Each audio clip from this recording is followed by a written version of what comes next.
Hey there. Today I'm looking at the Ka-Bar ZK, I hope I'm pronouncing this right, Kharon Tanto, or Tanto, depending on your preference of the pronunciation of that word. I prefer Tanto for some weird reason. Model number 5698. And the ZK in the title apparently stands for zombie killer. So we're looking at the Ka-Bar zombie killer Kharon Tanto. And you can kind of see right off the bat by the box here, we've got that little biohazard symbol going on. There's our model number and model. And this is a knife I picked up for fun. Not all of my knives are necessarily for utility. This one just caught my eye. I love the green. The neon green on the handle I think is great, and that was the real thing that captured my attention. But you know, it's an inexpensive knife and I thought it was fun. I bought this back in October of 2011, and I did carry it on Halloween. It was sort of my funny Halloween EDC, the zombie killer knife on Halloween. I bought it from Amazon, around 23 bucks, give or take. That was with shipping included. So it's not very expensive. I think the most you might pay for one is 30, but if you shop around you shouldn't have any trouble getting it for under 25 bucks delivered to your door. So I've had it for a few months now, have not used it very much, so take that with a grain of salt as far as how your opinion is on reviews, you know, when the knife hasn't been used very much. This one's only been lightly used and it hasn't been carried very often, but I will try and give you my overall impressions and some observations that I've made. Talking about basic specs, blade length, 3 3/8 inches. That checks out. You know, I like to read the manufacturer specs and then measure everything myself. That does check out, although I will say that the usable blade edge, you know, if we're measuring from where the actual sharpened edge begins to the tip, you're looking at 3 1/4 inches. Overall length of the whole thing, 7 7/8 inches. So just shy of 8 inches overall. And weight, 3.2 ounces, and that's according to my scale. 3.2 ounces, so very, very light. Interestingly enough, though, it's got a good heft to it, and it feels fairly solidly built. It doesn't feel flimsy. So when you have it in your hand, I almost want to say it feels like a heavier knife. Maybe some of you know what I'm talking about. It just has a nice solid heft to it. The blade steel is AUS 8, and I haven't used it a lot, so I haven't really beat on the edge too much. So as far as edge retention, I'm kind of at a loss. But the several times I've used it, it's held its edge very well. It's still got the factory edge on it, and I haven't even had to so much as strop it yet. The handle material from Ka-Bar is described as GFN-PA66, and you know, whatever the heck that is. To me, it's, you know, in the same realm as Zytel or FRN. It's you know, it's some sort of polymer or plastic handle. If you've held an FRN or Zytel handled knife, that's what you're looking at here. That's about what you're going to get. Pocket clip. We do have a pocket clip. It is tip up only, but it is ambidextrous, so lefties rejoice. This one can be carried just fine, but it is tip up only. No tip down configuration on this one. Blade shape, as you've already seen, is Tanto. That's probably driving some of you nuts. Somebody's at home going, it's pronounced Tanto, but I like the way Tanto sounds better, so there you have it. The blade grind is saber grind, or V grind, as some of you may know it. And it's a good high grind. To me it seems very functional. And then the grind starts high up on the blade, rather than being at about halfway. It's up pretty high, so you get a good thin profile. So it starts off good. You know, you got a good slicing ability right off the bat. We do not have skeletonized liners inside. It's got stainless steel liners, but they are not skeletonized. However, they are very thin. If any of you are familiar with the Benchmade reptilian knives, those inner liners are pretty thin. That's about what you're going to get with these. So while they're not milled out, it doesn't seem to add a lot of weight. I don't know how much rigidity it also adds, although it is pretty tough. You know, it's pretty sturdy, pretty solidly built. But they aren't hollowed out, but I don't think that's really a knock against it. Some of you are interested in finger serrations or jimping, and we don't have any of any sort on this knife. There's nothing in the choil area, and there's nothing at the spine of the blade or even on the handle. But I'll talk about the overall grip in a second here. We don't have a lanyard hole. I was kind of surprised. No lanyard hole on this knife. I thought they could have found a way to add one in there, but I guess not. But for most folks, I guess, even myself, some of my knives have lanyards, but most of those are the ones I'm going to drop in my pocket. And that's would have been the consideration on this one. Had they added a lanyard hole, it'd give you the option of taking that pocket clip off. But for perhaps most zombie killers out there, you're going to keep it strapped in your pocket instead of dipping it all the way down in there. It's got some excellent texturing, which is probably very apparent from the start of this video, and if you've seen it online, it's got sort of a bubbly reptilian skin. It's almost kind of similar to the stippling that you see like on a basketball. It almost has that kind of a feel to it. It's very grippy. It's got it really grabs you, and it's not uncomfortable. It's weird feeling though. I've never felt another knife with this type of handle. And in fact, Ka-Bar makes another knife called the Bacon Maker. It's like the Johnson Adventure Series Bacon Maker, something like that. And I believe it uses that same texturing, but the handle is like a brown, like a tannish brown, rather than this lovely neon green that I like so much. But again, very comfortable. The only thing that I will say, one small caveat, is that the screws for the clip stand off pretty high, and that angle in the clip there sits up a little high, so it's not uncomfortable, but it's one of those things that's in your hand, you're aware. You feel it rubbing against your palm a little bit. And I haven't found it to be uncomfortable at all, but it's not one of those clips that disappears when it's in your hand. This one, it's like I feel it all the time. I know it's touching against my hand. I don't know quite how to explain that further, but perhaps some of you get what I'm talking about. Overall balance is really nice between the weight of the blade and the weight of the handle. It seems to kind of want to teeter right in the middle. It balances just fine, and it doesn't feel very forward or rear heavy. It has just a good evenly balanced feel to it. And you can kind of see, and I'll close it and show you the profile again here, that clip sits decently high on the handle, and it dips pretty low into your pocket, which is very nice. In my pocket, it sits just high enough to where you're only seeing that last little smidge, that little ½ inch right there. I do kind of like to see that little bright green sticking out of the pocket. I think it looks neat. Sorry, I keep blabbing on about the green. I just really like it.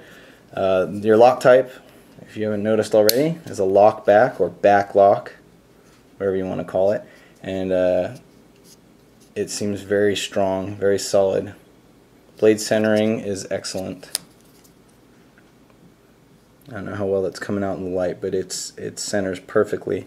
Although there is just a hint, I notice a little hint of rubbing at the base of the blade inside the handle. I don't know if that's just because from the factory it's tightened up a bit much. It doesn't seem to affect the finish at all, but I can feel it kind of rubbing as I open and close it just a hair. Not anything to be upset over. As I was kind of talking about a second ago, the lockup is very solid. Vertically, absolutely no wiggle, no wobble, no play. Side to side, I'm pretty much, I'm going to say no. I'm going to say no side to side, but I mean, if I really wrench on it, I can kind of get it to wobble a little bit, but I'm just really excellent. So, nicely done by Ka-Bar on that point. The lockup is really rigid, and I do have every confidence in the lockup. It snaps into place with authority, and I'm not concerned that it's gonna wobble out of place. I don't feel like it's gonna flex or torque in any direction that might cause any type of problems.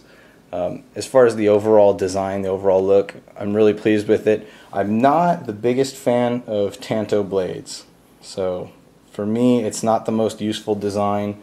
As I've mentioned in other videos, I don't carry my knives for self-defense primarily, and I know that as far as self-defense, tacticality, whatever you want to call it, of knives goes, the Tanto design is a very good piercer, and that secondary edge or that secondary angle on the blade means it isn't as good.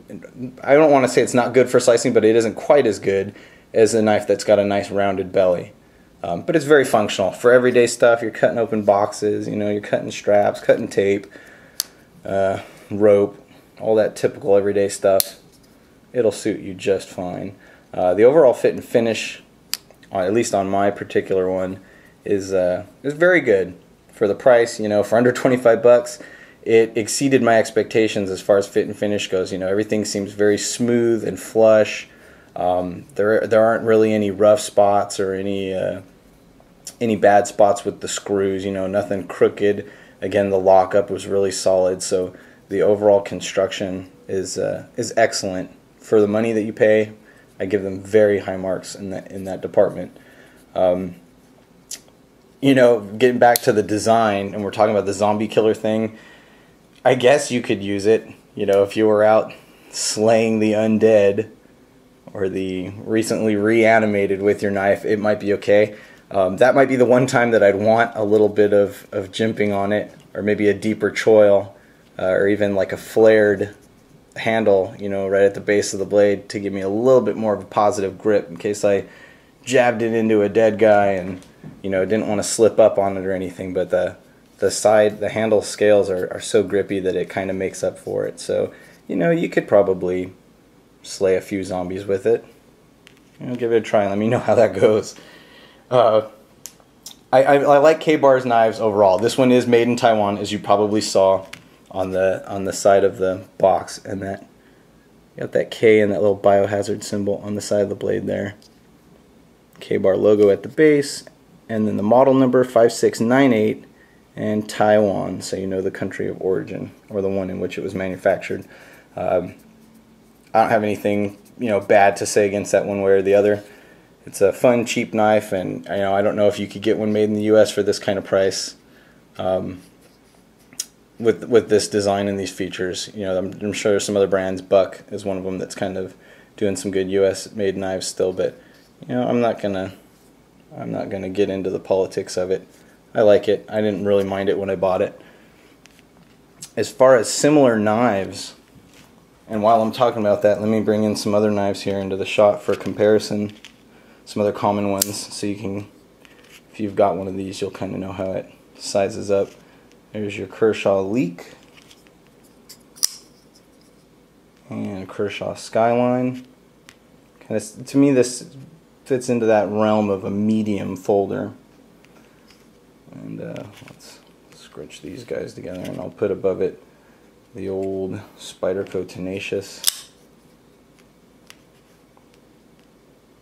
So, you know, it's got a decent length to it. You get a decent amount of blade with a fairly narrow profile. And now let's move a couple of these guys out of the way and put the old Victorinox Tinker next to it.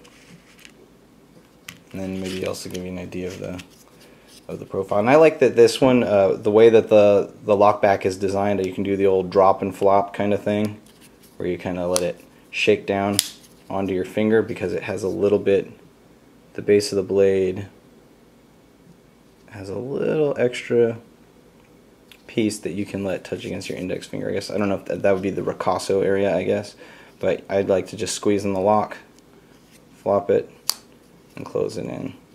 It does flick open fast. It takes a little bit of getting used to. This one took me a while before I could really get it to snap open in one move, just because of how close the thumb studs are to the handle and the length of the blade. Just the whole thing added up to where that was a bit of an issue at first, but you get used to it pretty quick, and you'll be flinging it open in no time.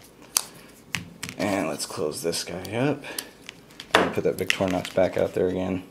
Everybody has, well, you should have a nice large size Victorinox Swiss Army knife, so that's why I always use that one to show you it in the closed position.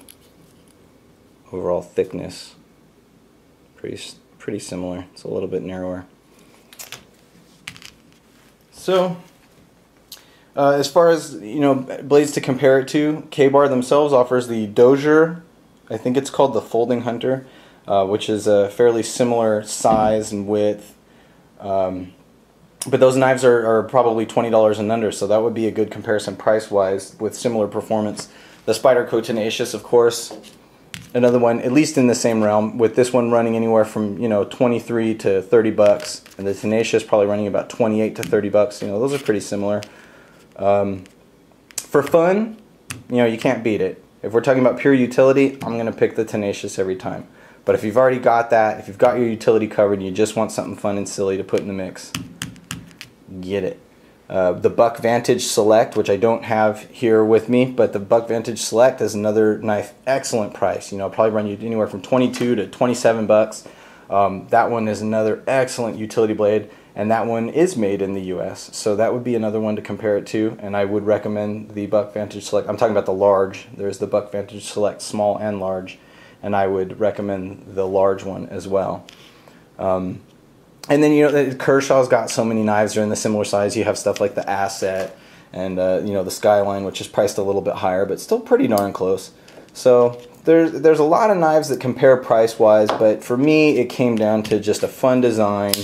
You know, the whole silliness of the zombie thing. Love the neon green. I wish more companies made their knives with those bright handles. You know, Kershaw with their bright orange Skyline. I love those bright designs. I love the day glow aspect of it, and they're easy to find. If you drop them in the dark, you drop them in the grass or in the dirt, you know, they're high visibility. And I find that those brightly colored handles are less threatening to the general public because it's just a friendlier color. You know, you see a bright blue or bright green handle and you think, oh, you know, that's not some dangerous tactical weapon. This one has the black coating on it, which I'm not a big fan of. I kind of wish it was just clean, and I might actually polish that out and just go with the smooth, you know, satin finish underneath. But it might be stonewashed. I'm not 100% sure. But like I said, just for fun, you know, you can't beat it. So the clip could be a little bit better. It could be a little bit grippier if your plan really was to stab some zombies with it. And there are a lot of choices out there, but for a fun knife in a cool color with a good functional design that works very well, I recommend it. I think it's a good knife. So that's pretty much it. If you get a chance, check one out. I think you'll be overall pretty pleased. I hope you found this review informative, and I hope to bring you more videos soon. Thanks for watching. Bye.